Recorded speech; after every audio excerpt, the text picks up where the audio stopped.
मथुरा का राज्य चल रहा है, लेकिन आजकल आक्रमण बहुत हो रहे हैं। जरासंध के 17 आक्रमण भगवान ने परास्त कर दिए, 18वीं बार कालियवन को लेकर आया। ध्यान से सुनो। और कालियवन को जैसे ही लेकर के आया तो भगवान श्री कृष्ण और बलराम जी ने आपस में चर्चा करी कि चलो हम मथुरा के रणांगन को छोड़ करके भाग चलते हैं। बोले क्यों?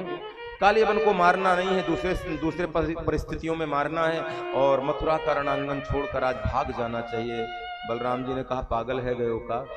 अरे युद्ध का मैदान छोड़कर जाएंगे, खबर नहीं लोग किस किस नाम से पुकारेंगे। भगवान ने कहा हमें उसकी परवाह नहीं है। बोले क्यों?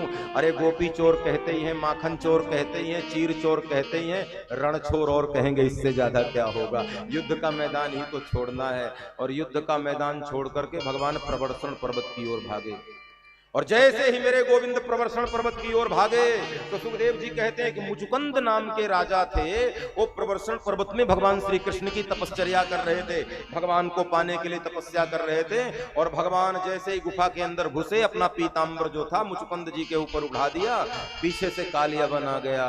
और जैसे ही कालियवन आया तो कालियवन ने सोचा ये कृष्ण ही पीतांबर ओढ़कर छुपे हैं, और अपशब्द बोलना शुरू किया। और जैसे ही अपशब्द बोलना शुरू किया और पीतांबर खींचा, और उसी समय मुचुकंद जी ने दोनों आंखें खोली तो उनके आंखों से जो तपस्या का तेज निकला उससे कालियवन जल करके राख हो गया, भस्म हो गया। और भगवान वहां से बाहर निकले।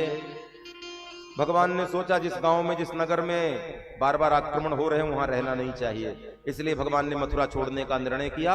और देवताओं के प्रधान शिल्पी विश्वकर्मा जी को भगवान ने अनुमति दी। कहा सुनो, मेरे लिए समुद्र के बीच में स्वर्णमयी द्वारिका का निर्माण करो।